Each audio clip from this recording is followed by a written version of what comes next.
Y muy buenas noches, tardes, días de donde nos estén observando. Estamos aquí ya en el segundo episodio de nuestro podcast del libro Evolución de la Física. Como siempre, me acompañan en este nuevo episodio mis queridísimos compañeros y amigos, Sebas Coronel. Oh, ¿cómo estamos? Buenas noches, buenos días, buenas tardes a la hora que estén observando, viendo, escuchando su querido podcast. Para mí es un honor estar aquí con ustedes otra ocasión más para presentar el segundo capítulo, que parece que va a ser un poco más interesante que el anterior. Vamos a estar viendo cositas un poquito más técnicas referentes a física aplicada. Y pues nada, vamos a tratar de explicar lo mejor posible y lo más fundamental, ¿no? Con esto doy paso a mi gran amigo Alan Aguayo. Muy buenas noches, ¿cómo se encuentran?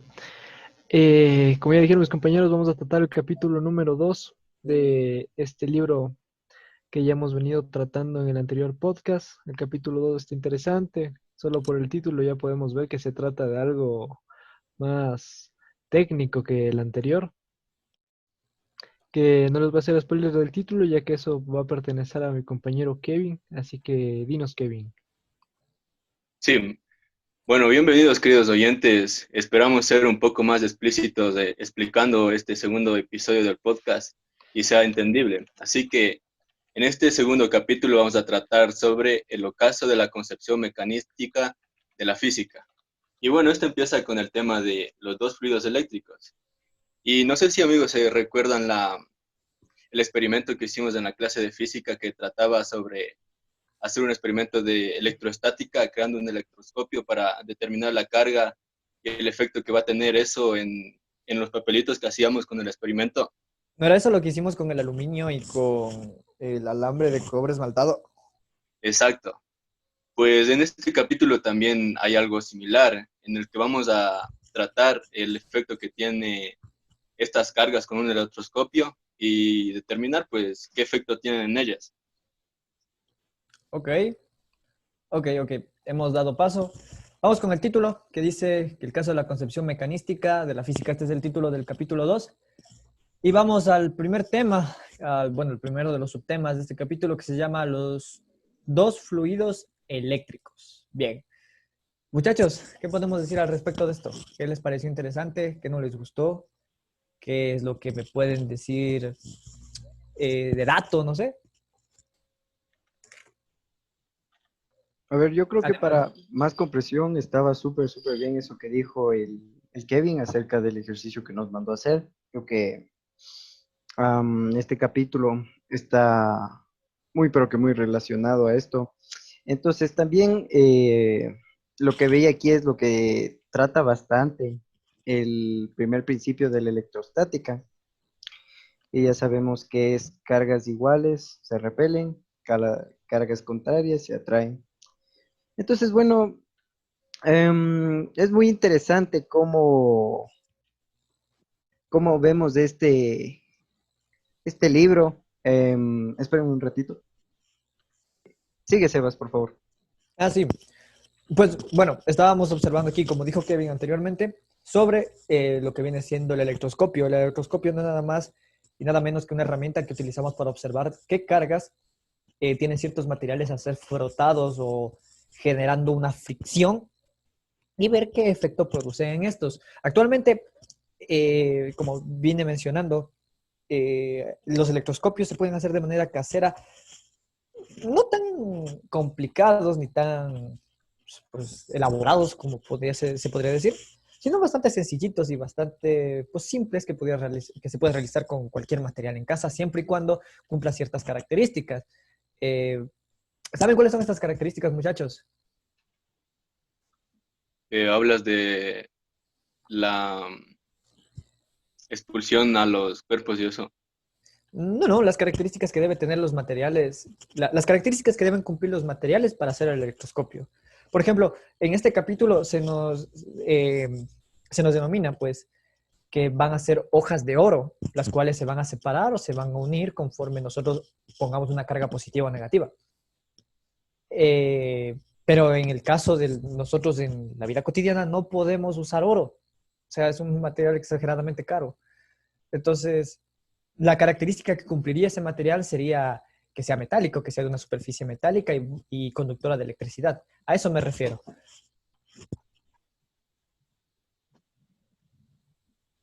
Claro, en sí la definición del electroscopio, pues debe consistir de una varilla metálica, como tú decías, Sebas, que tiene una esfera en la parte superior y en el extremo opuesto tiene algo así como unas dos láminas, de preferencia aluminio. Entonces, aquí se comprueba lo que les decía, la ley de la electrostática, si las están cargadas las láminas con el mismo tipo, pues se repelen y con distinta carga se atraen. O sea, el electroscopio creo que es uno de los experimentos más representativos para que se pueda comprobar y dar un buen estudio a esto de la electrostática.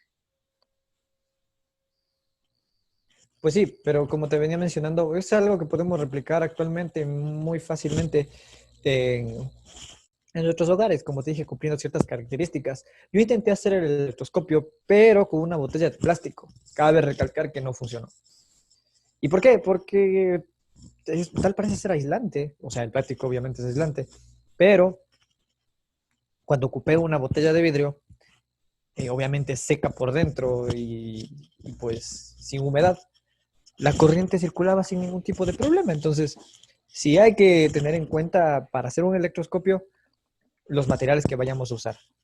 Entonces, y con eso podemos dar paso al principio de la electrostática, que son, como bien dijo Mateo, cargas separadas, perdón, cargas similares se separan y cargas Opuestas.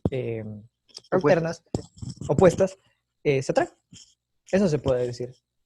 Alan, ¿algún aporte que quieras dar? Respecto a lo de las cargas, la simbología. La simbología de las cargas son positivas, se representarán con el signo más, y las cargas negativas se representarán con el signo menos. Con eso podemos tener garantía, mejor dicho, no garantías, sino podemos tener la imaginación de que para que se atraigan tiene que haber un más y un menos, o viceversa, y se repulsarán cuando existan dos símbolos del mismo signo repetidos, un más o un menos y un menos. Esto puede facilitar bastante el estudio de las cargas y hay que tenerlo en cuenta. Algo bueno, leí aquí en el libro era que el electroscopio lo hacían con caucho, o sea, lo que iba a conducir iba a ser el traspaso de electrones era caucho. Pero yo lo hice con un alambre de cobre, entonces características similares, supongo, funciona de esa manera. Y obviamente con ciertos materiales que tengamos en casa. Y lo que dijo Alan también es correcto con lo de la simbología. Obviamente nosotros no podemos ver los electrones, no podemos ver los protones, no podemos ver absolutamente ninguna partícula subatómica, pero podemos dar por entendido que ciertas cargas se llevan positivo y negativo, como tradicionalmente conocemos los símbolos de más y menos. Muy bien, me parece genial. ¿Algo más que queramos acotar, Kevin? ¿No? Siguiendo al otro tema, ¿te parece? Pues sí, nadie más tiene algo que decir acerca de esto. Todo está claro, es algo que ya hemos tratado incluso en el día a día. Claro, sí, yo creo que lo hemos resumido, no es por querer echarnos flores, pero lo hemos resumido bastante entendible, creo yo. Sí, hay muchas cosas obviamente en este subtema. Cabe recalcar que no queremos abordar por, pues, tiempo. El podcast, no sé cuánto ha de durar la anterior vez, el anterior capítulo duró como 2 horas. No queremos volver a repetir y que sea tan pesado para los oyentes. Así que por esto mismo como que lo reducimos lo más que podemos y ir al grano, ir al punto. Así que muy bien muchachos. ¿Algún aporte extra que haya dado nuestro panita autor del libro? Había Mm, una relación que quería ver que me den sus opiniones, sus puntos de vista, que era esto: carga eléctrica, cantidad de calor, potencial eléctrico, temperatura. Yo quería ver qué les dice a ustedes eso. A ver, cantidad de calor habíamos dicho que era Bueno, el calor que era la transferencia de energía que existe de un cuerpo a otro cuerpo. Supongo que la cantidad de calor es la cantidad de dicha energía que se traspasa entre cuerpos. Eso habíamos acordado la anterior vez que hablamos acerca del tema. Ya, entonces tú puedes relacionar esto con el potencial eléctrico y a la misma vez con la temperatura, ¿no es cierto? Al contrario, yo solo es lo que puedo relacionar junto con carga eléctrica. Porque la carga Claro que sí. eléctrica, eso sí lo tengo bien claro, que es el traspaso de electrones a través de un conductor. Entonces, esa es la analogía que se toma conforme a estos dos conceptos, porque son prácticamente igual. En cambio, como dice aquí, la temperatura es la analogía del potencial eléctrico. ¿Por qué? ¿Qué habíamos acordado que la temperatura, Kevin? Similar al calor. Pues sí, similar. Alan, ¿qué habíamos acordado que era la temperatura? La temperatura es, bueno, partamos desde la base que dijiste porque así me aclaro mejor. El calor es el traspaso de energía y la temperatura es la base media a la que se encuentra el ambiente en relación con el calor. Entonces, se puede decir que ese estándar es lo mismo que el potencial eléctrico, es la analogía. Lo que el significado que acabas de dar de temperatura, solo transportalo al ámbito eléctrico y ya tienes tu concepto de potencial.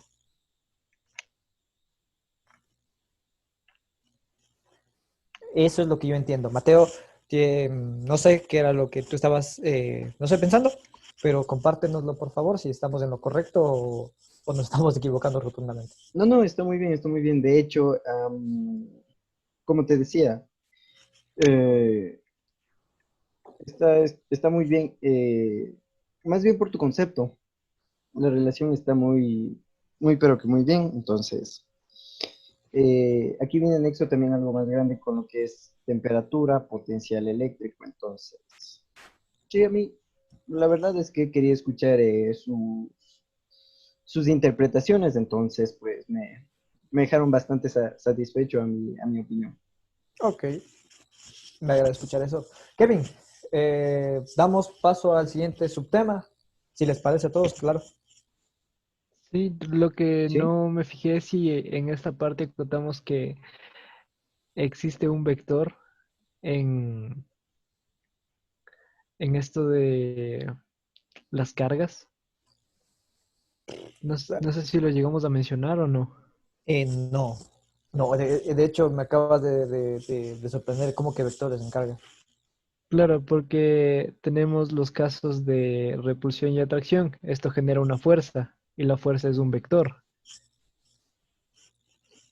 Entonces, Pero, si imaginamos un caso en donde supongamos un imán A es atraído por un imán B, la fuerza que el imán B va a ejercer para atraer al imán A está generando un vector en un supuesto plano.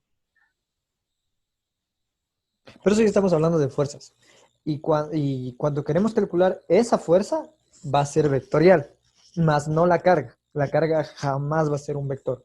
Ajá. Bueno, solo era un dato extra de que las cargas generan fuerzas y por Claro. ende generan vectores. Solo era un dato extra. Ok, ok, está bien.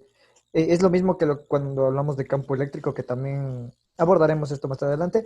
El campo eléctrico sí es un vector, así que Ujú. mucho cuidado con eso. Ok, Y demos pues, paso a lo demás. Kevin, por favor, algo que ibas a decir.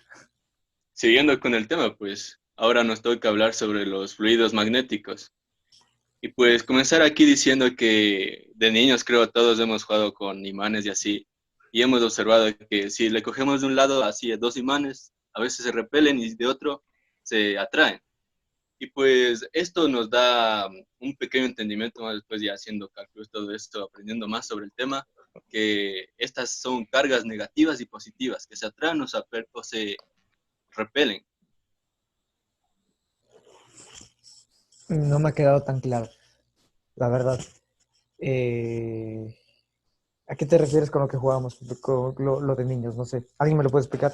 Am, Digo, ¿alguna vez has tenido un imán? Ah, imán. un imán. Ok, ok, ok, ok. Claro. O Sí, sea, jugando con imanes, así que jugando pues con imanes. sí, sí, sí, sí, sí. ¿Quién no? Ah, Ok, ya te he entendido, ahora sí. Porque no sé, dijiste jugamos de niños y yo sí, ¿qué? Me quedé Creo un que no poco- añadí la palabra imán, disculpa. Perdón, No, el tema de las tenía tanto que no necesito imanes. entonces, perdóname, pero discúlpame. Nos vamos respetando, no mentira. Bueno, Entonces, ¿quién necesita contar algo más para seguir dando paso al tema? Como bien dijo Kevin, prácticamente abordamos el concepto principal o lo fundamental acerca de imanes para poder comprender mejor el tema. claro, entonces nos damos cuenta que aquí está la relación, un poquito como el primer principio de la electrostática, ¿no?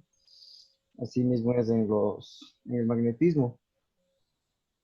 Si ponemos polos iguales, se van a repeler y polos distintos se van a atraer. Entonces, me parece bastante curioso esto que sucede tanto con el magnetismo como con la carga eléctrica.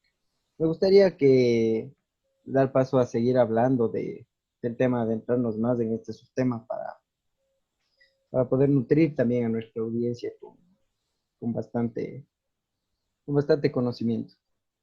Alan. Prosigue, Sebas. O Alan. Pues, ok. Alan, ¿te parece bien? Hasta yo, pues bueno, de acabar de tomar mi agüita aquí que tengo. Sí, claro. Me parece interesante lo que dijo Kevin de los dos imanes, de que es uno que tienen diferentes polos, es lo que yo pude deducir, ¿no es cierto? Entonces, mi pregunta es, ¿se podrían separar dichos polos? ¿Creen que sea viable? No, pues. Diría que por defecto ya están separados, positivos O y s- negativos. sí, pero me refiero a extraerlo, dejarle solo, como cortar a la mitad de ese imán y dejarlo solo con un polo. Ok. Eso. Me parece No interesante. sé, no sé. Creo que no sería posible. De Lo hecho, mismo opino. creo que si nos imaginamos dos magnetos, los magnetos de forma horizontal, o sea, los que parecían como ojivas, supongo que cuando cortamos a la mitad, como dice el Alan, yo creo que va a conservar su equivalencia, ¿no? Lo supongo yo. No creo que Es vaya. curioso porque en este libro nos plantea esa pregunta y nos da resultado. Y dice que si partimos exactamente al imán por la mitad, o sea, por donde se dividen sus polos, en esta mitad no habrá ningún tipo de magnetismo, no habrá nada que lo sostenga, solo es pura y dura mecánica, Nada, por así decirlo. queda Ajá, nada. exacto, no hay nada ahí. Ok, Es un vacío. Pero el resultado y lo importante es que al momento de separarlos, el positivo ya sea, mejor dicho, el lado ya sea positivo o el lado ya sea negativo, se vuelve más potente que cuando estaba unido. Como. ok, ok. Ok, supongamos que el imán unido, o sea, un imán entero. A ver, imaginémonos un imán en forma de cuadrado. Ya. En la parte de la derecha de lo que estamos imaginando estará el lado positivo y en la parte izquierda estará el lado negativo. En la parte de la derecha, digamos que tiene un valor de atracción de 10 y en la parte izquierda también tiene un valor de repulsión de 10.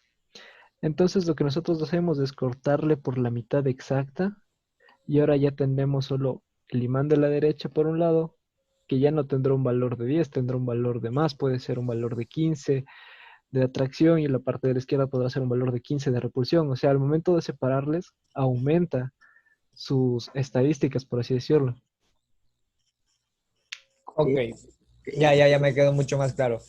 Mientras más cerca, menos, menos cantidad. Mientras más lejos, más cantidad. O sea, se van alterando sus Exacto. características de esas maneras. Ok, Sí, me parece genial. Y creo que, bueno, esto de imanes, no es muy complicado. Como bien dijo Kevin, creo que todos hemos llegado a manosear o tocar unos... Ok. Porque seamos honestos, hemos Términos más, agarrado términos menos. términos más, términos menos, hemos llegado a agarrar los imanes y hemos jugado con ellos. Pues normalmente yo uso los imanes para buscar clavos en el taller que tengo acá abajo. Y es difícil, por no decir imposible, que unir los dos polos iguales, que vendría siendo, por ejemplo, positivo con positivo, prácticamente no se van a quedar unidos.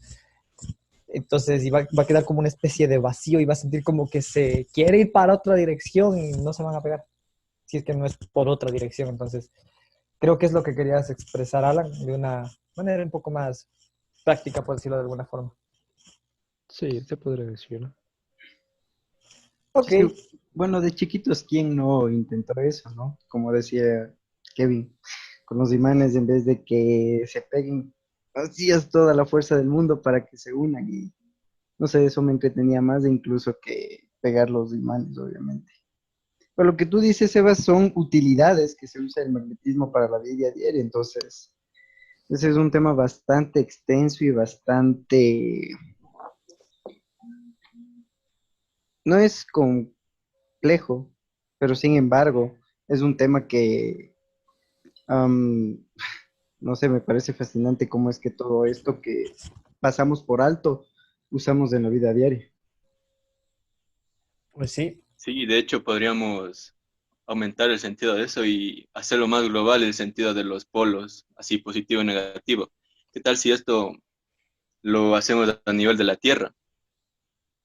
Sabemos que también tiene un polo negativo, un polo negativo y polo positivo. Esto ya lo mencionamos en el anterior capítulo, que íbamos a empezar desde lo más pequeño, desde lo más simple hasta lo más grande. Y creo que esta vez hemos cumplido lo que hemos eh, planteado. Entonces, como dijo Kevin, los polos de la Tierra, ¿en qué son importantes? ¿Por qué son importantes los polos? Mención. Escucha. Porque mantienen el equilibrio de la Tierra. Correcto. Alan, ¿Me repites la pregunta? ¿por qué son importantes los polos de la Tierra? Mm,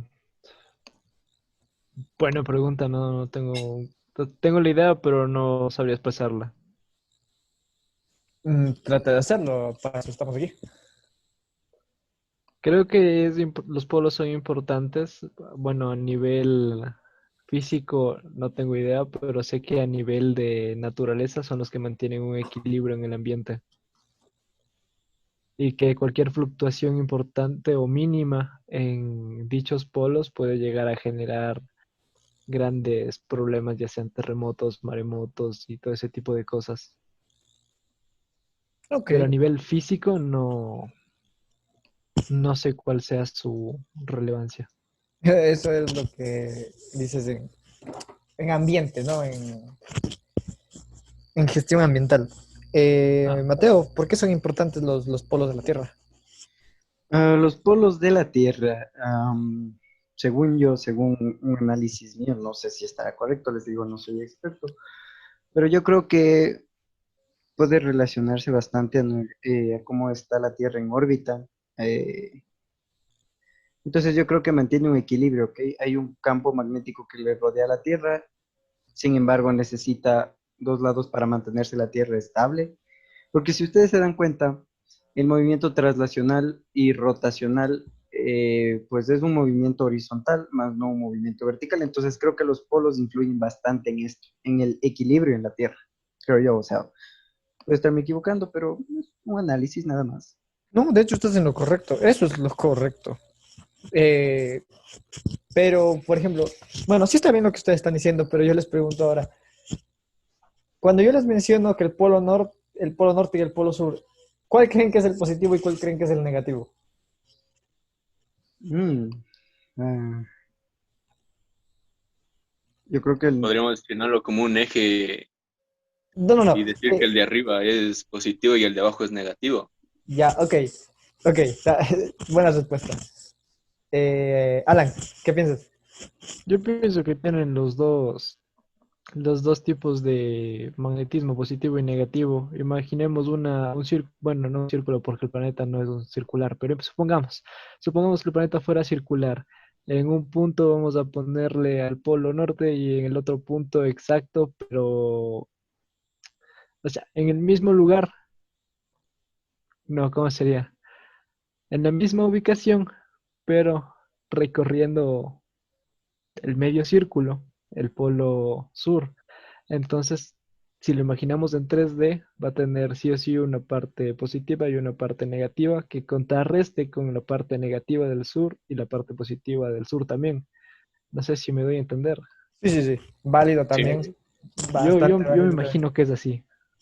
Mateo. Am, la verdad, quisiera agregar a esto, pues estábamos viendo esto de la Tierra, pero sin embargo, nosotros vivimos con el magnetismo todos los días. ¿Ustedes sabían que en el timbre de nuestra casa, bueno, en los timbres convencionales, ya no tanto en los eléctricos, sino en los anteriores, los más convencionales, sabían que ahí se encuentra el magnetismo también? Algo así sabía. Ajá, es un mecanismo, bueno, ya sabemos en los motores, sabemos en los transformadores, porque estamos estudiando eso. Eh, Sin embargo, también tenemos un muy claro ejemplo de hace mucho tiempo que es la brújula. La brújula también se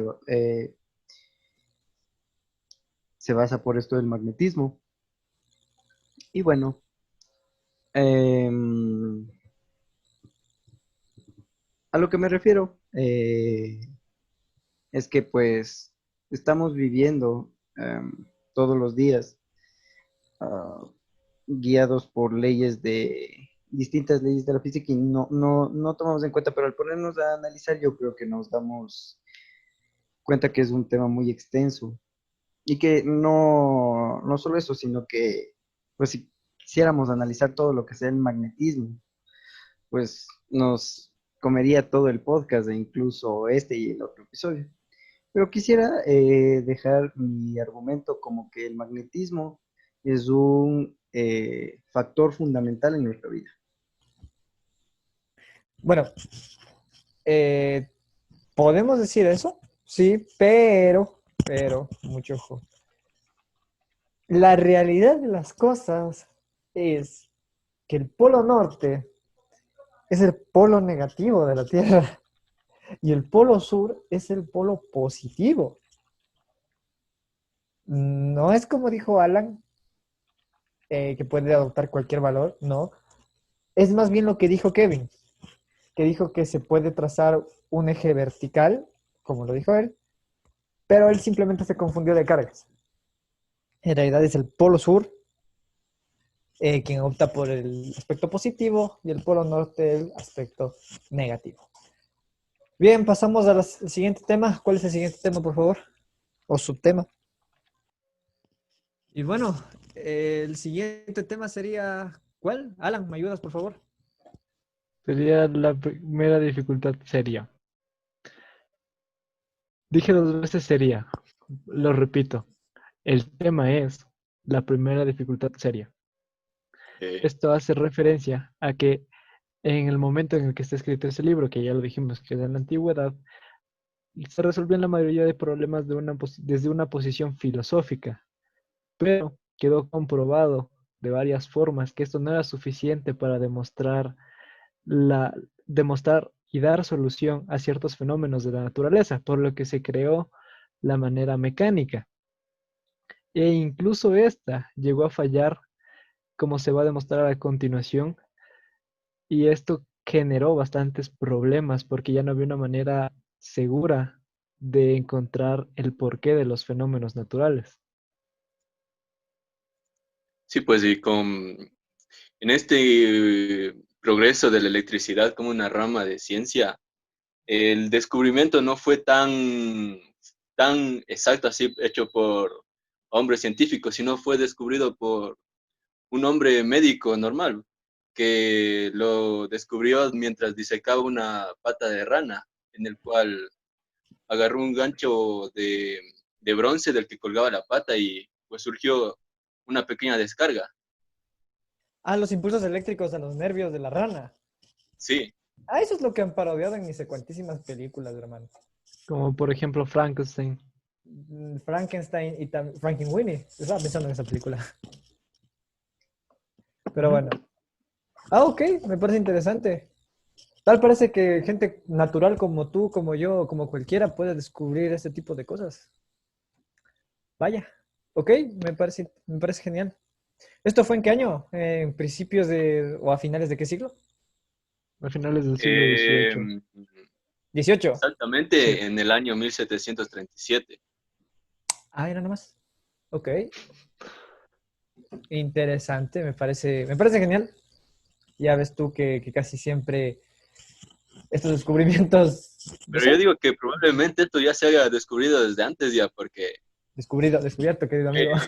este dato que les doy es el, el oficial, pero de los que hay, pero no se sabe de anteriores personas si hubieran descubierto, pues yo creo que Claro, sí. de forma empírica, obviamente alguien debió haberlo visto, pero no se percató y simplemente dijo que era brujería. ¿Quién sabe? Muchas cosas pasaron en la antigüedad con la humanidad. Hablemos sobre la pila. ¿Algo mencionaban de la pila? Sí, el descubridor de la famosa pila eléctrica fue Volta. Esto sí me equivoqué anteriormente, esto sí fue a finales del siglo XVIII. Y aunque esta pila ya no tiene un uso práctico, porque como vemos en la mayoría de cosas ya se usa baterías, en lo que puedes ver pilas son en controles a lo mejor, pero estoy seguro de que en un futuro también ya va a desaparecer eso. Entonces perdió su practicidad, aunque aún sigue siendo una manera sencilla de experimentar con lo que viene siendo la electricidad, una manera dinámica y divertida de experimentar con la electricidad. Ok, ok, genial. Me parece interesante, más que nada porque yo no sabía quién descubrió la pila. Y hoy en día, como dices, Alan, utilizamos baterías y pues podemos recargarlas y nos sale incluso más rentable. Mateo, ¿algo que quieras acotar al respecto? No, la verdad, no, este capítulo yo sinceramente no lo profundicé, no te voy a mentir, y sinceramente acabo de poder comprenderlo con los análisis que me han dado tú, Alan y Kevin. Me parece perfecto. Había una figura, si no me equivoco, de un núcleo negativo y una partícula positiva rondando alrededor de él. ¿Me explican qué pasa ahí? Porque esa parte como que no la entendí yo. ¿A qué hacía alusión? La figura, ¿cuál me dices?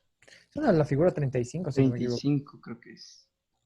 Sí, la 35. Mm, Déjame lo veo porque no te entendí bien la explicación. Uy, pues, a ver, lo que yo quería que se fijaran era el movimiento rotacional que una partícula puede tener conforme a un núcleo. Por ejemplo, como podemos ver, este será conforme a las líneas a las líneas del reloj, podríamos decirlo de esa manera, y Sentido. adquirirá, sí, y obtendrá características netamente tangenciales y bueno, cosas que iremos profundizando igual a lo largo, o tal vez incluso no, porque ya es meterse de forma muy técnica y el libro no nos propone eso. Pero bien, sigamos con lo siguiente, que viene siendo velocidad de la luz. Y nos propone una conversación, si no me equivoco, entre Galileo y, y alguien más. No sé, es de un libro. No lo entendí yo. La verdad, no les voy a hacer, Claro, es les voy a del mentir. libro Diálogos sobre dos nuevas ciencias. Entonces, aquí dice lo que podemos escuchar sobre la conversación del maestro Galileo, que les habla a los alumnos acerca de la velocidad de la luz. Entonces, es como como tú dijiste, un diálogo. Entonces, Sagredo empieza diciendo haciendo preguntas que por qué, eh, qué naturaleza, qué magnitud debemos atribuir a la velocidad de la luz, es instantáneo su desplazamiento o no, no podíamos decidir esta cuestión mediante un experimento. O sea, entonces hay otro que le dice que es Simplicio, que dice, eh, aquí habla de las experiencias diarias que muestran que la propagación de luz es, por así decirlo, instantánea. Por ejemplo, bueno, en estos tiempos, cuando se ve disparar la bala de un cañón a gran distancia, el fogonazo llega a los ojos. Efectivamente, y ahora en la actualidad pasa eso a veces cuando vemos las armas de fuego.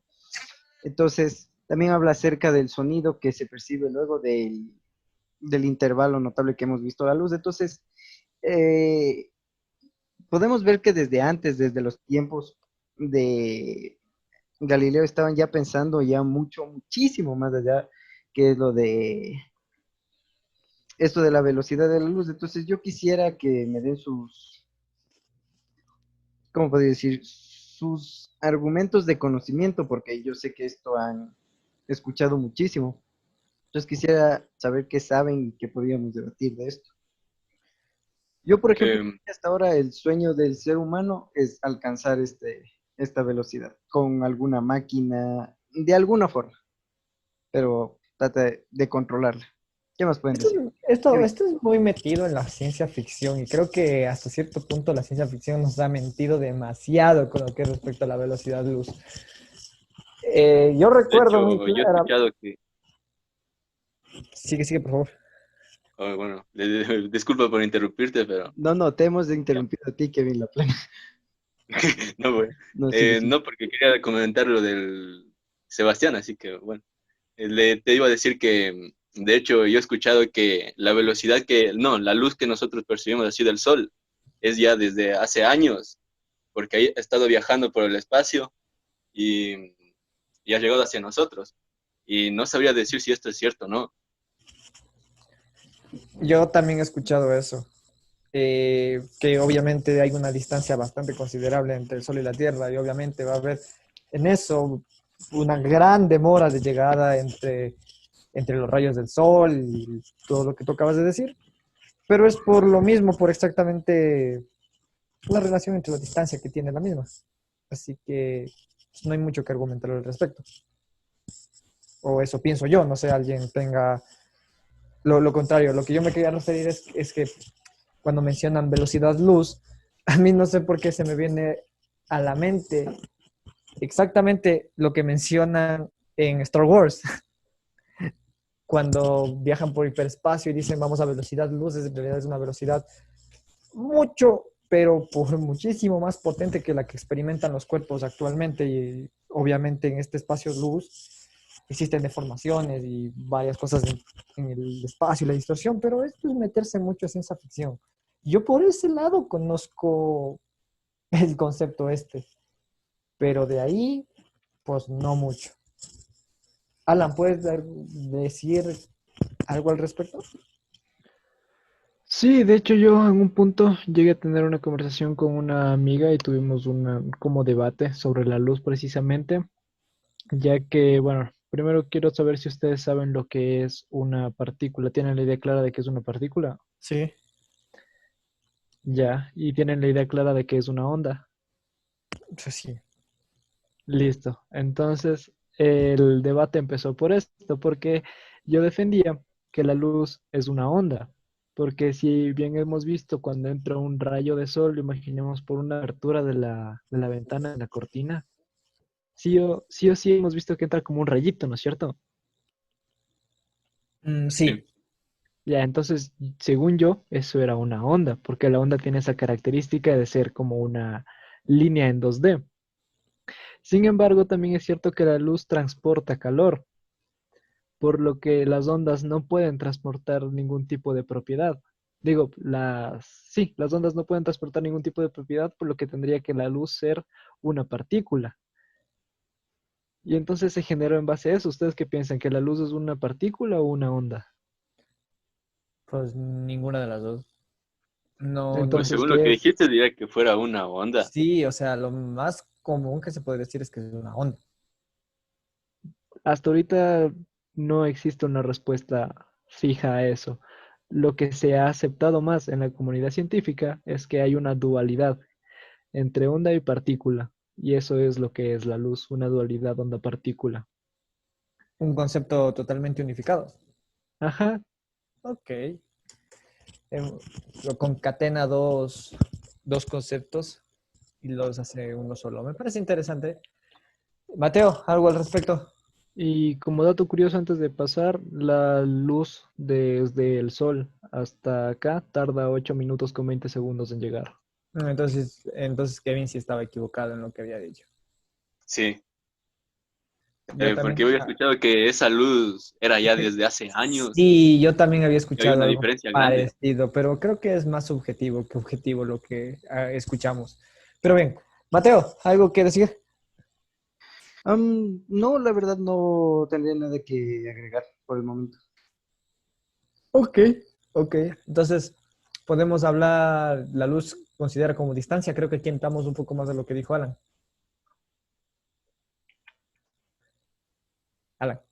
Dime. La luz se considera como sustancia, que es el siguiente subtema. Creo que aquí algo más o menos se podría decir de lo que tú estabas mencionando anteriormente. Pero bien, ¿qué nos quiere decir este subtema, por favor? Yo creo que deberíamos abordar este tema primero como una pregunta. Si preguntándonos, ¿la luz es una sustancia? ¿Qué creen ustedes? Mm, ¿Qué te digo? Es un efecto que producen ciertos cuerpos, así que debe ser una sustancia. O sea, yo le tengo definida la luz como un cuerpo luminoso que emite partículas de luz. Ok, alguien que piense lo contrario, Alan ya nos dio su respuesta anteriormente con lo de que es una onda. Pero Mateo, Pues la verdad es que comparto bastante la opinión de esto. Es que onda, la verdad es que se usa para varias cosas, por ejemplo, como las ondas de energía, las ondas de luz. Entonces yo creo que está asociado a algo que se produce cuando se genera una reacción. Por ejemplo, tiramos una piedra al agua, ¿qué sucede? Se crean ondas en el agua, ¿no es cierto? Por la fuerza. Hay una explosión, las ondas y todo eso. Entonces yo creo que es cuando hay una acción y esta es la reacción, ¿ok? Eso es la onda. Para mí. entonces lo consideras como sustancia prácticamente. Sí, sí, sí, ¿por qué no? Sí. Porque había algo medio interesante aquí que decía que la luz como tal no se ve perturbada cuando viaja a través de un espacio vacío. Es decir, mientras no haya que lo afecte, no haya algún fenómeno externo que le llegue a dañar, esta no se va a ver afectada, obviamente en un espacio vacío. Pero lo curioso es que en todo lugar vas a encontrar alguna característica que llegue a perturbar a cualquier objeto, a cualquier cosa. Entonces, yo lo que entiendo es que cuando te dicen que no se va a ver afectada por nada, pues no es una sustancia, porque una sustancia se ve afectada ante características y fuerzas externas.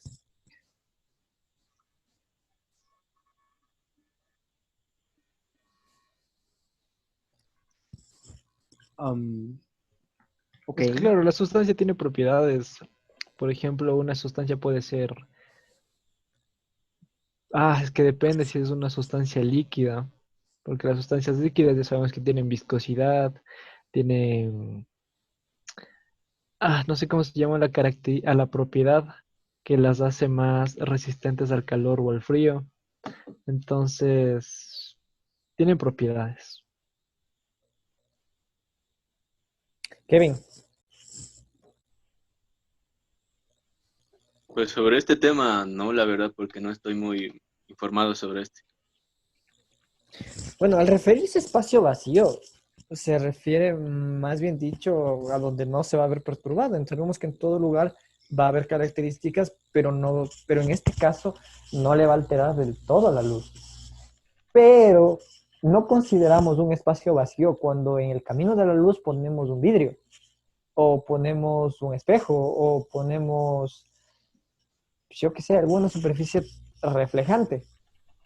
Y dice aquí, o lo que yo entendí, que cuando se atraviesa ese objeto que puede alterar la trayectoria de la luz, significa que ahí sí se puede alterar. Entonces, no vamos a tomar de referencia porque la luz no le afecta ni la gravedad, no le afecta la temperatura, no le afecta absolutamente nada. Lo que le va a afectar es netamente la trayectoria con superficies reflejantes. Ahí es cuando decimos que la luz sí es una sustancia por esto mismo, porque sí se puede ver afectada por otros fenómenos externos. Al menos yo lo entiendo de esta manera. No sé, ¿qué piensan ustedes? Creo que estás bastante acertado con tu concepto. Poniéndole como un ejemplo más universal, podría ser el sol, que la luminosidad que desprende de ella es afectada también por los planetas, haciendo que no se vean reflejadas las otras partes, a las otras caras, mejor dicho. Claro, claro, se podría decir eso. Claro, yo creo que también depende eso de las órbitas, porque, por ejemplo, aquí luego, en este tema que tú dices, que viene el tema de los eclipses, que es entonces la luna interponiéndose en el camino del sol, pero ahora miremos la magnitud con que el sol desprende, o sea, es una mega estrella que se la puede ver desde, creo que se llega a diferenciar desde todo el El sistema sistema solar, solar. Ujú. obvio. Pero bien, está interesante esto. Y como se ve alterada, como es una sustancia, se ve alterada por sus superficies reflejantes, como el vidrio podemos dar paso al, a este disco de Pink Floyd, en donde se muestra un espectro de luz entrando y un arco iris saliendo. Mateo, Sí, sí, Dark Side of the Moon, por supuesto que sí. mi canción favorita de ese disco es Money. Uno de los mejores discos. Y de hecho, Pink Floyd trataba mucho esto de la astrología y estas cosas. Entonces, lo que está ahí es lo que había, si no me equivoco, diseñó Isaac Newton, este esquema, que es el esquema de luz que tienen en su portada del álbum. Y no te equivocas, porque el siguiente tema que es a tratar es el enigma del color. Y Exactamente. efectivamente te dice que fue nuevamente el genial Newton quien explicó por primera vez la riqueza de los colores de nuestro mundo. ¿Qué te parece? Ah, está increíble. Es del prisma, exactamente, ahorita que lo recuerdo, el prisma de... Ah, sí, claro, el prisma. Ese es el nombre correcto al cual se le da a esa difracción de la luz conforme a los colores. ¿Qué podemos Exactamente. hablar sobre esto? ¿Qué podemos hablar sobre el enigma del color? Pues como todos sabemos, hay varios colores. Y todos esos van a estar definidos porque la capacidad humana no permite imaginarse otros colores que nosotros no hayamos visto. Bueno, estoy saliendo del tema. Sí, Em, bastante. sí. Te fuiste, pero por la tangente, hermano. Bueno, pues hablando así mismo del sol, el color que emite él es blanco, ¿no es cierto? Pero nosotros lo vemos de aquí como que el sol fuera amarillo, pero viéndolo desde el espacio es blanco. Pues se podría decir que sí. De hecho, es incluso esto lo que vamos a ver del enigma del color, sigue el principio de las cámaras antiguas, las cámaras fotográficas, los cuartos oscuros y todo este tipo de movidas con el que se refiere a los colores. Pero bien, dice que en el año 66 fue cuando empieza a decantarse por las superficies esféricas y empieza a crear el prisma. Bueno, más que crear, a construir el experimento, ¿no? Y ahí fue cuando él se encerró en una habitación totalmente oscura y negra, dejando pasar por un trecho muy pequeño, pues un poco de luz solar, un rayo de luz solar que chocó con el prisma y tal parece, como dice la historia, que fue un espectáculo tremendo porque se empezó a reflejarse los colores del arco iris en el cuarto en donde él estaba. Entonces, maravilloso, y ahí se descubrió el espectro de la luz como tal, que puede brindar los colores a nuestra triste y gris existencia. Pero como bien dijo Kevin anteriormente, que la luz del color, el color de la luz del sol es blanca, no es amarilla como nos vienen haciendo creer desde que somos pequeños. Y es por esta misma razón que cuando pasa por esta superficie reflejante, que viene siendo el prisma, opta por decantarse a otra coloración en forma de degradado. Es por eso que va de un color bastante fuerte a otro mucho más opaco. ¿Alguien que me quiera acotar algo al respecto? Nada, yo creo que la verdad es que esto de los colores viene bien ligado al sistema de la luz. No sé si ustedes saben, pero antes esto tenía mucho que ver para la revelación de fotos en tiempos no tan antiguos, se podría decir, porque esto se usó hasta 1992, ¿sí? Que se usaban los cuartos rojos. No sé si alguna vez escucharon o vieron en alguna película que por medio de esta luz era mucho más fácil que se desarrolle am, una fotografía tomada a color. ¿Alguna vez escucharon de esto? No he visto En las alguna películas he visto. Sí, entonces lo que sucede con esto es que la luz roja es una luz, se podría decir, cálida. Entonces lo que sirve esto más de el agua en que se las deposita y se las deja secar expuestas a esta luz, esto hace que se desarrolle de una mejor manera el color. Entonces, otro ejemplo con el que podemos ver de cómo está ligado la luz muchísimo a como dice el capítulo, el enigma de los colores. Ok. También, perdón, Alan, acótanos algo que falta tu aporte. En este tema de... Perdón, necesito un poco de agua. No te preocupes, que todos estamos con la voz un poco cansada. Llevamos hablando más o menos una hora. ¿Cuánto? Algo así, No. más también. Y yo también me voy a ir a ver una botella de agua un poquito más al rato. Ujú, Como también un curiosidad ratito. que no es física, pero es una curiosidad de... Me parece interesante recalcar, la gama de colores es infinita, pero lamentablemente el ojo humano solo puede diferenciar 7 colores y a partir de ahí todo el resto de colores que se están imaginando son reflejo de luz y ya, pero el ojo humano solo puede recibir esa gama, esos 7 colores, si no me equivoco. Sí, como otro dato curioso que no tiene que ver con física, es que las escalas de temperatura, esas las que hay en las cámaras térmicas, nos indican colores azules, rojos, medios verdes, amarillos. No son colores que en realidad nosotros vemos, sino que es solo para poder nosotros comprender ese color, pero nosotros no podemos percibir el color que tiene en verdad la temperatura. Ok, creo que se ha entendido, un poco. También, obviamente, a los colores le bueno, Newton hace referencia un poco a la Biblia en su libro y dice que básicamente cuando acabó el gran diluvio, apareció en el cielo, Dios mandó a pintar un arco iris en el cielo, diciendo que la tranquilidad venía después de la tormenta. Por eso se viene representando así el arco iris.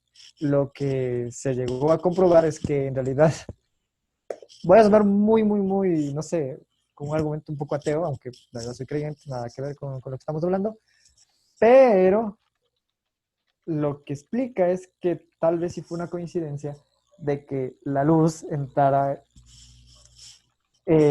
hiciera que las gotas de agua funcionaran como prisma y proyectaran la luz en forma del arco iris que vieron al final del diluvio, por las condiciones del ambiente. Pero bueno, eso es lo que podemos decir aquí con respecto a los colores. Bien, ¿algo más que queramos decir? ¿Algo No, más yo creo que sobre no. el experimento, no? Y bueno, para continuar este segundo episodio de podcast, quisiera venir con la famosa sección de el dato curioso de Einstein del capítulo. Entonces, un dato curioso es que sabían que Einstein solo se vestía con trajes de color gris. Entonces, la explicación de esto es que él decía que requería bastante tiempo pensar en qué ponerse todos los días. Entonces, él dijo, pues, o sea, para crear una gama de colores que combinen y todo eso, me he visto todos los días de gris y ya. Entonces, esto, años después, personas como Mark Zuckerberg o incluso Steve Jobs adoptaron esta tradición porque, digamos, compartían su pensamiento, que era un poquito una pérdida de tiempo productivo estar pensando en qué poner. Y bueno, luego del dato curioso de Albert Einstein, quisiera pasar al siguiente subtema, mi querido amigo Sebas. Con gusto, mi estimado Mateo. Bien, vamos a ver lo que viene siendo el tema, bueno, su tema de qué es una onda. Muchachos, para ustedes, ¿qué es una onda? Bueno, ya hablamos un poquito de esto cuando mencionamos la luz. Parece que vamos bien encaminados a la hora de referirnos a estos temas. Pero bien, ¿qué es una onda? Es una perturbación o también se puede denominar como una agitación que se desplaza en el ambiente. Lo podemos ver más representado como, no sé, imagínense los electrocardiogramas, pero en vez de terminar en punta, terminan de forma como semicircular. Ok, es una buena respuesta. Tal vez, Kevin. Pues lo mismo diría que es una perturbación que existe en el espacio, pero nosotros no lo podemos observar, solo imaginarlo, así en forma de imágenes y eso. Mi estimado Mateo. Como ya había dicho antes, la onda creo que es una reacción a una acción, ¿ok? Es algo que se produce debido a que algo modifica su estructura de una manera brusca. Ok, a mí me parece lo correcto lo que dijo Alan con respecto a lo de que es una perturbación de de una propagación de algo. Esto es una propiedad de un espacio, ¿bien? A mí me parece lo correcto, pero lo que nos dice el libro también es interesante. Nos pone ejemplos de ondas, por ejemplo, lo que viene siendo el viento, lo que viene siendo la electricidad, lo que viene siendo incluso el agua. El ejemplo que habías dado tú, Mateo, anteriormente con lo de tirar pues una piedra en en el agua, se ve reflejado como se ve reflejada la onda. ¿Por qué? Porque estamos perturbando el espacio en donde está prácticamente quieto. Pero Ajá, bien, creo que sí. creo que con esto estamos bien encaminados bueno, a seguir abarcando los siguientes temas. Si quieren, podemos dejar eso ahí, simplemente dando la definición de qué es una onda, porque no creo que necesitamos más definiciones o qué les parece. Mm, no, pues yo creo que está bien, sí. Ok, me parece bien. Entonces, ¿una onda sería de qué? ¿Tipo vectorial o tipo escalar? Una onda Vectorial, vectorial. diría yo. ¿Por qué? Porque una onda está hecha por una línea, por así decirlo. No, no mejor dicho pensándolo, no, porque nosotros solo la imaginamos. Porque tiene dirección y sentido. Sí, correcto. No, no hay mucho que verle con decir vectores. La onda sí es un vector prácticamente. Tiene dirección, sentido y se puede medir. Obviamente la onda se propaga a través de qué? De una distancia, de una longitud. Actualmente, si hablamos de ondas, podríamos estar hablando, pues, del mismo espectro electromagnético que nosotros vemos cotidianamente. Bueno, no vemos, pero lo experimentamos. También ondas en las señales que también manejamos, como estamos en ingeniería en telecomunicaciones, pues manejamos este tipo de ondas en las señales para transmisión de datos. Y obviamente perturbamos el espacio a la hora de nosotros mandar información y recibir la misma. Bien, la teoría ondulatoria de la luz. Por favor, argumentenme esto porque yo francamente no entendí mucho, ya que son dos conceptos, unifica dos conceptos, los cuales para mí están claros, pero cuando quieren dar una definición a esto no la acabo de entender. ¿Me ayudan, por favor? Estoy, la verdad, en el mismo, en tu mismo incógnito, en tu misma. Quisiera que también o Alan o Kevin nos ayuden logrando expresar qué significa esto. Sí, porque la verdad es que cuando concatenamos pues lo que vienen siendo dos conceptos, lo que parece en un inicio no es en realidad lo que parece. Entonces, ¿nos ayudan, por favor? Una herramienta fácil para, bueno, no fácil, una herramienta práctica para saber o poder intuir de qué se trata, como tú dices, que son dos conceptos, es dividirlo en cada uno de los conceptos. Por ejemplo, ¿puedes repetir los conceptos que me estás diciendo que se encadenan? Dice que son la ondulación, lo que viene siendo la onda, y la luz, Ajá. y el espectro de la luz. Listo. Entonces, ¿qué entendemos por ondulación? Lo que ya hablamos, que es algo que, como los electrocardiogramas, que va a subir y bajar. ¿Qué es un espectro? El espectro es esto se ve mucho en GeoGebra Bueno, el espectro y de es la luz, como como tal. ajá, es el recorrido como que imaginemos una pelota de fútbol que va de un punto A a un punto B. Entonces todo lo que va recorriendo la pelota va dejando una tipo huella, por así decirlo. Esa huella viene siendo el espectro. Ahora imaginemos esto con la luz. ¿Ya Ok, te quedó más claro el concepto? pues más o menos, más o menos. Porque si yo cito lo siguiente que decía en el libro, dice, si la luz emplea cierto tiempo para recorrer una determinada distancia, resulta que este movimiento comunicado a la materia en la cual se propaga es sucesivo y por consiguiente se difunde como sonido por superficies esféricas y ondas.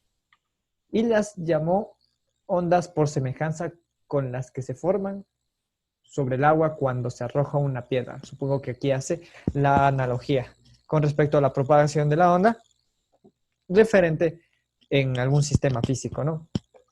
Dice que también las ondas que se presenta un ensanchamiento sucesivo en forma de círculos y aun cuando la causa sea distinta de las ondas luminosas y estén estas en una superficie plana. Lo de lo que viene diciendo en forma de círculos, pues sí tiene razón, porque si ustedes se fijan y miran las funciones seno o coseno, estas sí forman un círculo y se miden en radianes, va de 0 a 2pi. Podríamos decir eso con respecto a lo que nos dice aquí esta, no frase, sino más bien dicho concepto en el libro. Sí, sí, sí. Ok, boomer. Sí. Y Ok, algo más que vayan a querer agregar a esto. pues hay una Solo conversación. que la teoría de Huygens decía que la luz no es una sustancia, sino que era una transferencia de energía en forma de onda, y que esto podía explicar muchos fenómenos que observamos nosotros en el campo de la óptica. Sí, sí, claro que sí, muy bien, Kevin. Bueno, si nadie Entonces más estábamos tiene algo que agregar, equivocados. Pues sí, ¿vas a entonces hacer? estábamos equivocados cuando anteriormente dijimos que era una sustancia. Pues tal parece que así parecía serlo. Ok, Ahora aparece una teoría que nos dice todo lo contrario. no, pues sí, como este libro lo ha demostrado, se puede refutar desde que se piensa de que algo que es irrefutable, claro que sí. Pues muy bien. Hay también una conversación aquí que creo que no vale la pena recalcar, que es No. entre Newton y prácticamente Hughes. Entonces, creo que no merece mucho la pena como que revisarla del todo. Y nuevamente se vuelve a presentar aquí el dilema que habíamos observado anteriormente cuando tenemos el vacío y una superficie reflejante, en este caso el vidrio. Volvemos a redundar en lo mismo, así que no vale la pena mucho abundar en esto. Lo que sí nos menciona es algo que se llama lenguaje corpuscular y lenguaje ondulatorio. ¿Qué nos pueden decir de esto? ¿Alguien, Alan? El lenguaje ondular y el lenguaje Pues el lenguaje corpuscular.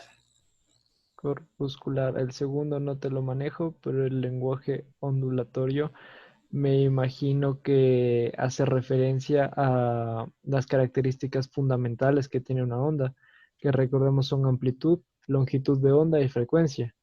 Que la amplitud corresponde a la altura de las oscilaciones, la longitud es lo que mide, lo que se puede medir entre dos oscilaciones, y la frecuencia, que es lo que refleja el número de oscilaciones por segundo.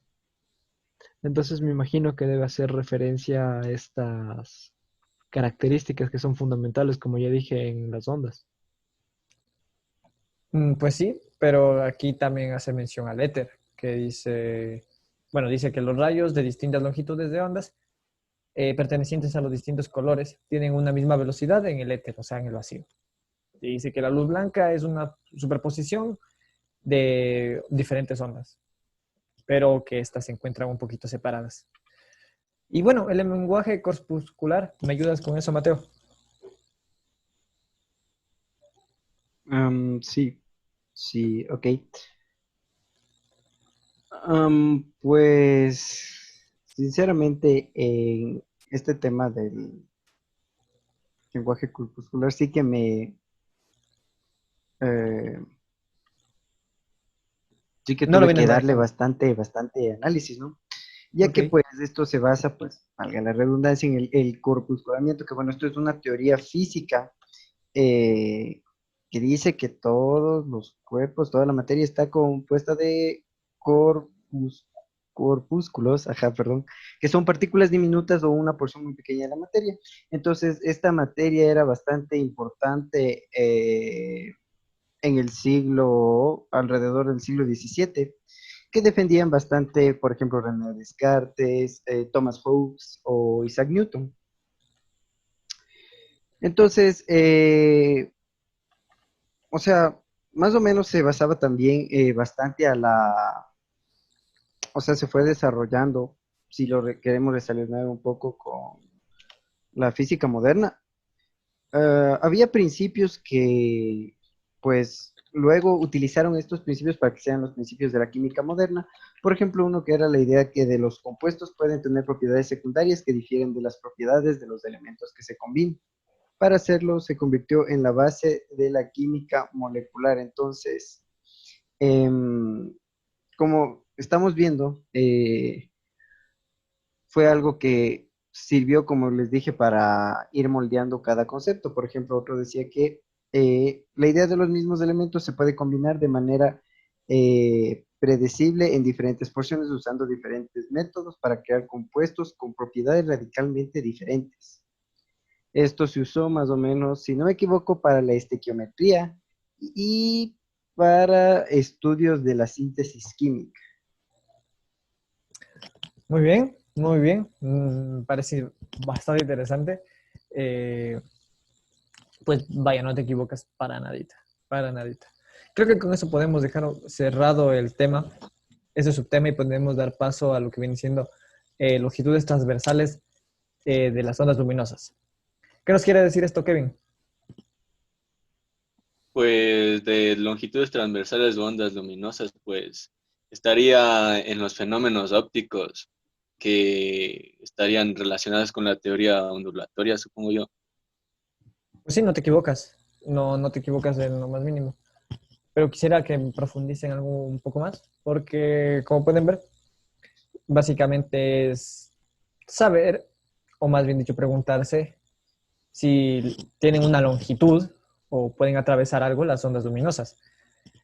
Y bien, nos dice que primero tenemos que conocer una propiedad que dice que la luz va a bordear pequeños obstáculos, como lo hemos visto hasta ahora, y que la explicación de la refracción son los argumentos más sólidos a su favor.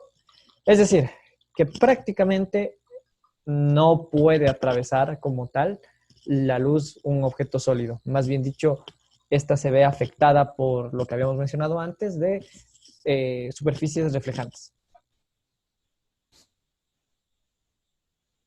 Sí, claro que sí, no, o sea, lo que estás diciendo más o menos es que la luz al actuar con algo que no se puede atravesar, más bien lo modifica, es lo que decía Alan, que no es que haya varias gamas de colores, sino es depende de cómo la luz y cómo nosotros lo interpretamos, ¿no es cierto? Claro, pero como también dijo él, se refería que era algo ya mecánico, era algo de verlo desde el punto mecánico como tal, y eso incluso se llegó a mencionar en el libro.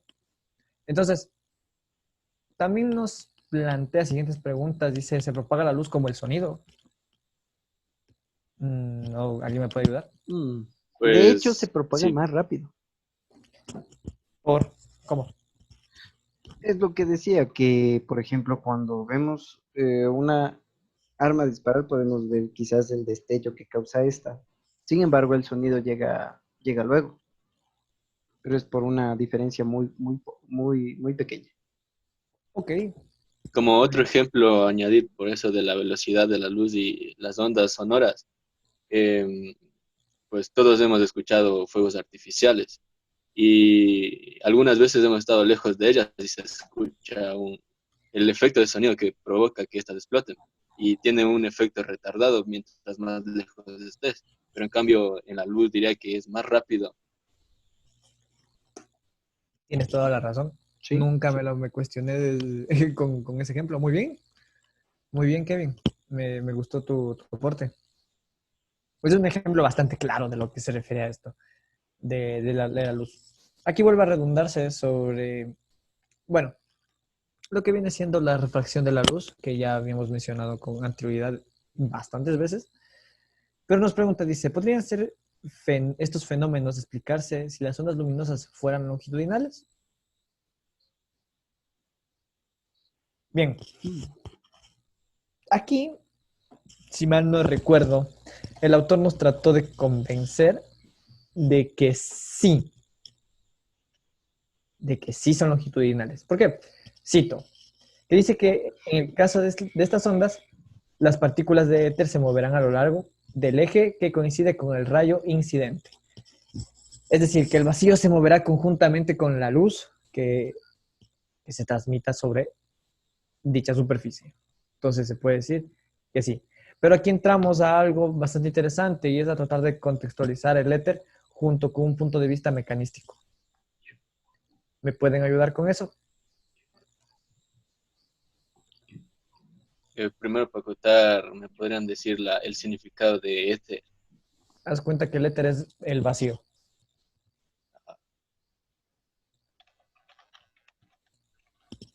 Tal cual. Alan, ¿nos ayudas? Aquí sí te fallo, amigo, por eso estaba calladito prestando atención porque en la parte del vacío sí no me ha quedado claro. Bien, pues bueno, nos dice que fue postulado para la propagación de la luz y se usó para explicar la capacidad de la luz aparentemente basadas en ondas de propagación en un espacio vacío, lo que mencionamos con anterioridad. Y de hecho, esto es algo que las ondas no deberían poder hacer, según, según lo explica. ¿Por?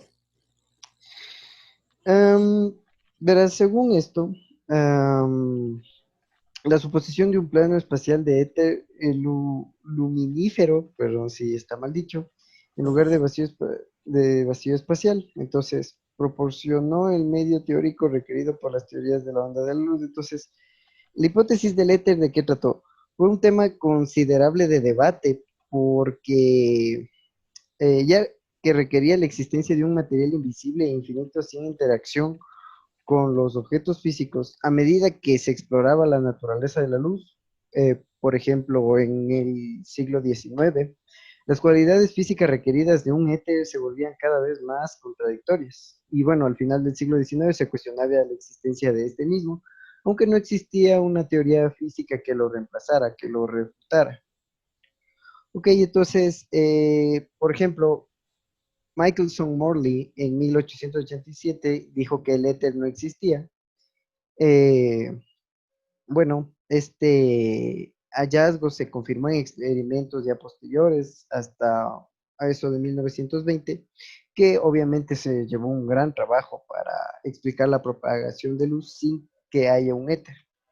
Entonces, esto se complementó con el avance de la teoría de relatividad, que ya sabemos que es muy famosa esta teoría, que porque este experimento que se realizó no pudo ver el éter, ¿ok?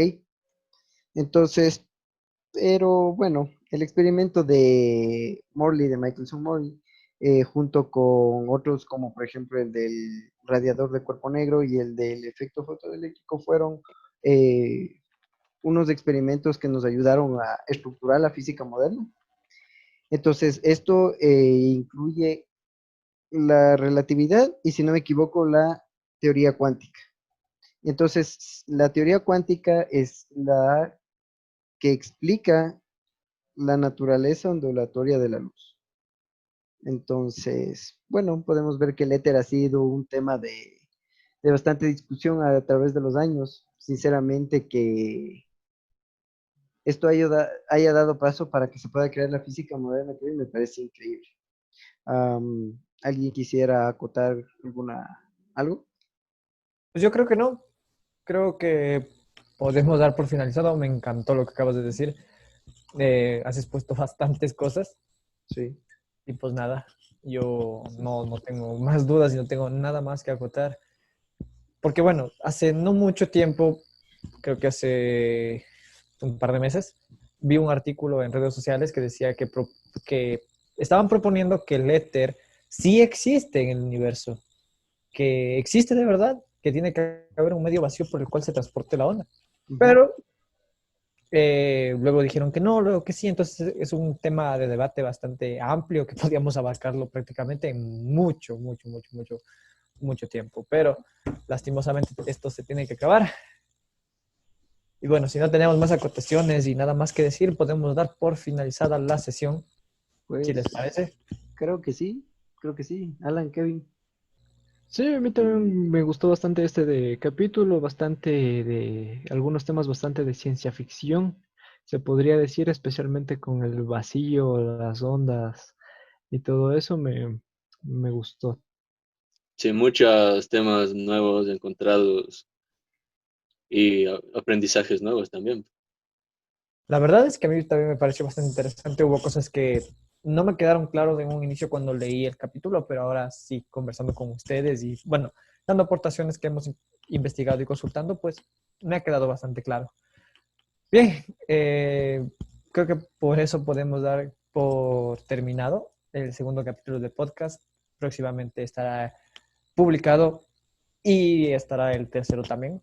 Así que no se Y preocupen. último, Y último, donde trataremos de abarcar los temas eh, del último capítulo y lo más resumido posible. Queremos hacerlo lo más corto y sin trabarnos tanto. Creo que hemos adquirido bastante experiencia en los últimos tiempos, así que nos va a salir súper bien. Con esto creo que acabamos. Muchachos, despídanse. Pues nada más que acotar, muchas gracias y hasta el siguiente capítulo. Muchas gracias por escucharnos y ya nos veremos en otra ocasión.